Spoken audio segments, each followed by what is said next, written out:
Welcome to the Deep Dive, where we plunge into fascinating topics and really pull out the most compelling insights. Imagine a place on Earth so incredibly isolated, so harsh, so unforgiving.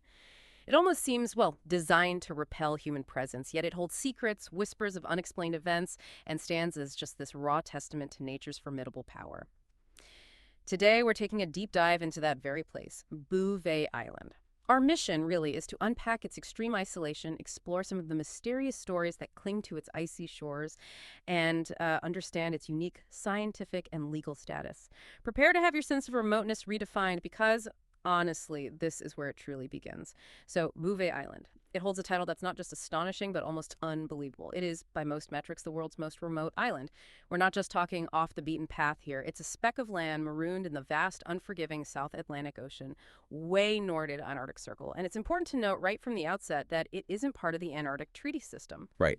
That treaty governs the continent and many surrounding islands for, peaceful scientific purposes. Bouvet sits outside that framework, which really emphasizes its distinct and solitary nature. Remoteness. It's hard to grasp. It really is. Yeah. What's truly remarkable here isn't just the general remoteness, but the sheer staggering distances involved.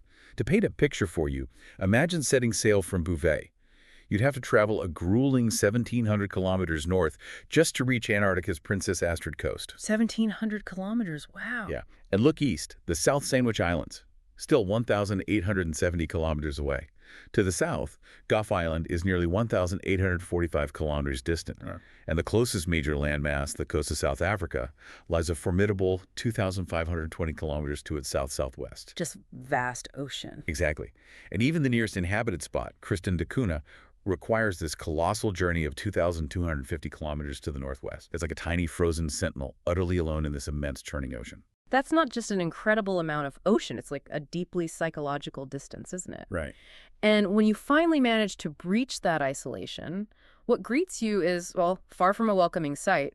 Bouvet Island is a relatively small volcanic landmass, roughly 49 square kilometers total. But an astonishing 93% of that surface is perpetually locked in glacial ice. 93%. It gives it this very distinct sort of domed appearance.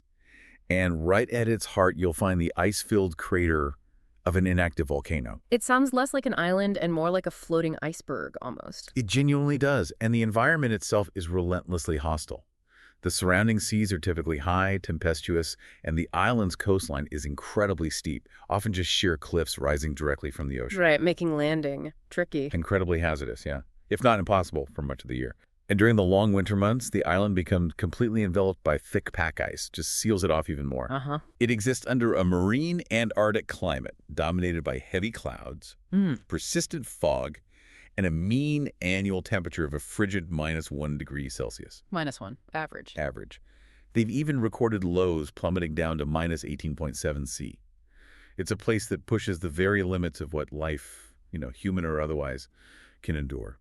So when you combine that profound, almost unfathomable isolation with such a brutal environment, it naturally leads to so many questions, doesn't it? Who, if anyone, has ever managed to interact with this place? What stories, what remnants might they have left behind in such a desolate landscape? Exactly. These are the kinds of thoughts that make Bouvet Island more than just a geographic curiosity. It becomes a canvas for mystery. And speaking of mysteries, Bouvet Island has a few that are genuinely intriguing, stretching right back to its very first sighting. It was originally spotted on January 1st, 1739, by a tenacious Frenchman, Jean-Baptiste Charles Bouvet de Lozier. But here's the twist. After his initial discovery, he unfortunately mislabeled its coordinates. Big mistake. Yeah, a crucial error back then. Totally. As a result, for decades afterward, countless expeditions failed to locate it again. It literally became a phantom island. Vanished from the maps, challenging navigators. Imagine the frustration sailing for weeks through those treacherous waters, only to find nothing. Exactly where a landmass was supposed to be. It truly became this historical game of hide and seek. It wasn't until 1808 that it was re-sighted by a British whaler, James Lindsay, who naturally gave it a new name, Lindsay Island. Of course. Then just a few years later, in 1825, George Norris claimed it for the British Crown, calling it Liverpool Island. Right. There's also the curious case of Benjamin Morrell, an American seal hunter.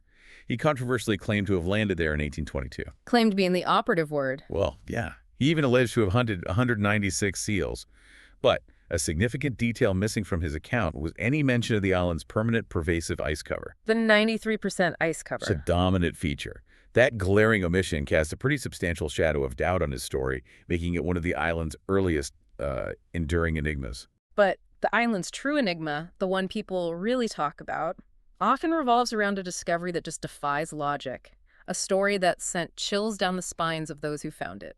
Picture this. It's 1964. The British naval ship HMS Protector is conducting a survey near Bouvet Island. Routine scientific mission. A landing party, led by Lieutenant Commander Alan Crawford, managed to get ashore at a small lagoon called Nerissa. And what they found there was utterly unexpected, truly baffling. An abandoned lifeboat, just sitting in the lagoon. Okay. But here's the kicker. There were no other signs of human activity. None. No footprints leading away, no equipment, no survivors, no bodies. Just this boat, left behind as if its occupants had simply vanished into thin air. Wow. That mystery of that lifeboat, Yeah. it haunted explorers and fueled speculation for years, became one of the most talked about maritime puzzles of the era. How could a boat simply appear abandoned in such a desolate and inaccessible place with absolutely no trace of its crew? It wasn't until 1978 that a later discovery provided what was believed to be a crucial clue. The lifeboat was identified as likely belonging to a Soviet scientific reconnaissance vessel, the Slava 9. Ah, okay. A potential link. Yeah. Apparently, some of its sailors had been stranded on the island for about 3 days back in 1958 due to worsening weather. Perhaps the lifeboat was just discarded after their rescue. That sounds plausible. It does, but the specific circumstances of that lifeboat's abandonment, why it was left, how the crew was recovered, and why there were absolutely no other traces that still adds to the island's eerie mystique. It's an explanation, sure, but one that still leaves plenty of room for unsettling questions, you know. And the mysteries don't stop there. There was another incident, known as the Vila incident, occurred in 1979, far from the public eye. In the remote expanse between Bouvet Island and the Prince Edward Islands, an American satellite detected this completely anomalous double flash of light. A double flash. Yeah, short, sharp, intensely bright, a pattern that's often associated with nuclear explosions. This observation immediately became a global puzzle, triggering widespread speculation. It was indeed a deeply perplexing event. That double flash could, theoretically, have been caused by, say, a meteoroid entering the atmosphere, or even a technical glitch within the satellite's instrumentation. Possible. Right, mundane explanations exist. But what made it truly significant, and frankly quite alarming, was the theory that it might have been an undeclared joint nuclear test, possibly carried out by South Africa and Israel. Wow. And the geopolitical climate of 1979, with rising tensions, Cold War dynamics, the possibility of a clandestine nuclear detonation in such a remote corner of the world is taken very seriously. And the verdict? To this day, despite numerous investigations, no definitive explanation has ever been publicly confirmed. It remains ambiguous. These scattered, perplexing events, whether it's the ghostly lifeboat or the unexplained flash, they consistently highlight the profound, fundamental challenge of human activity in such an untamed and incredibly remote environment. Yeah. It's a stark testament to how quickly nature can reclaim any footprint we leave behind, often leaving more questions than answers. Given this incredible hostility and these, well, lingering mysteries, it begs the question, who would even want to claim such a place, let alone manage it? And that's where Norway enters the story. Right. The first Norwegia expedition in 1927 was the first to actually make an extended stay on the island. After enduring its fierce conditions, they formally claimed it for Norway. Well, boof. It was. The annexation was established in 1928, and after a brief but notable diplomatic dispute with the UK, who had those prior claims from George Norris's landing. Ah, yes, Liverpool Island. Exactly. Norway's sovereignty was ultimately recognized, and it was then officially declared a Norwegian dependency in 1930. That's right. And fast forward to 1971, the entire island and its surrounding territorial waters were officially designated a nature reserve, underscoring its unique ecological value. Makes sense. And it's crucial to understand that while Bouvet Island is a Norwegian dependency, it's not actually considered part of the Kingdom of Norway itself. It has this special legal status under what's called the Dependency Act. Okay, what does that mean practically? It means Norwegian law applies there, all the land belongs to the state, And significantly, the storage or detonation of any nuclear products is strictly prohibited. Right, linking back maybe to the Villa concerns. Possibly, it's a very deliberate legal framework designed to protect its pristine and unique environment. So, given its immense scientific value, you'd think there would be a thriving, continuous research presence there, maybe a permanent base. But even that has been an uphill battle against the elements, hasn't it? Oh, absolutely. The second Norwegia expedition, way back in 1928, ambitiously tried to establish a staffed meteorological radio station. But they simply couldn't find a single suitable location on the island that could withstand the weather. Just nowhere safe enough. Too exposed. Completely. Then, fast forward to 1996, the Norwegian Polar Institute did manage to establish a research station in Nyrisa, The lagoon with the lifeboat. the very same spot. But get this, in 2006, it was severely weakened by a magnitude 6.2 earthquake about 100 kilometers away. Wow. And then, during a ferocious winter storm, it was quite literally blown. Yeah. To sea, Gone. gone. It's a vivid, brutal example of the extreme conditions scientists face there. So, what does this tell us about ongoing scientific efforts? I mean, the sheer determination required. It tells us that perseverance and incredibly robust engineering are absolutely essential. It means scientists had to adapt profoundly to the sheer destructive power of the environment. So a new, far more robust and elevated research station was designed, then meticulously shipped and assembled back at Nyrisa in 2012. Elevated. Okay. Learning from experience. Definitely.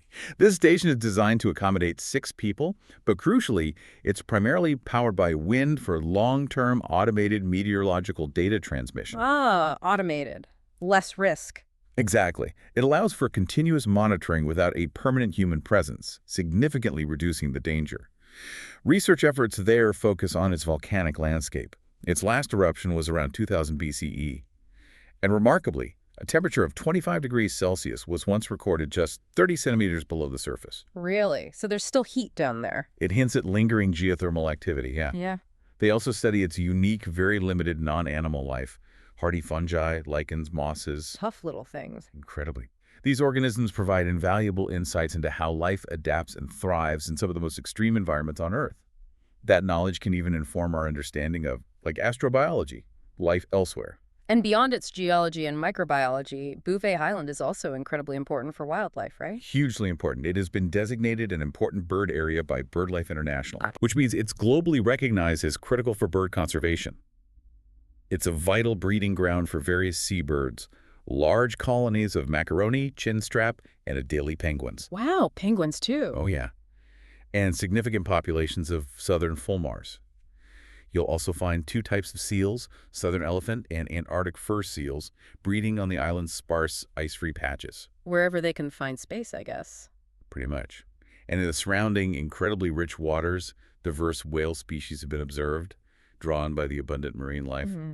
There's even regulated krill fishing in its exclusive economic zone. That's the sea area where Norway has special rights over resource use. Right, krill. So important. Absolutely. It underscores not just its ecological importance, but also its broader economic relevance in the global food chain. So we've navigated the extreme remoteness of Bouvet Island, explored these lingering questions from abandoned lifeboats and unexplained flashes, and witnessed the determined, often perilous efforts to study its unique ecosystem and volcanic nature.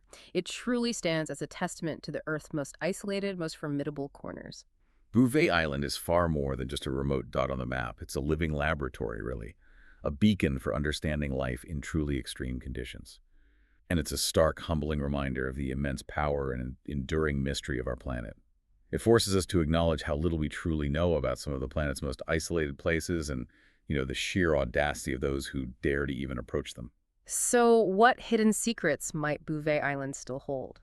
Beneath its ice and within its tempestuous embrace, waiting for the next intrepid explorer, or perhaps for nature itself to finally reveal.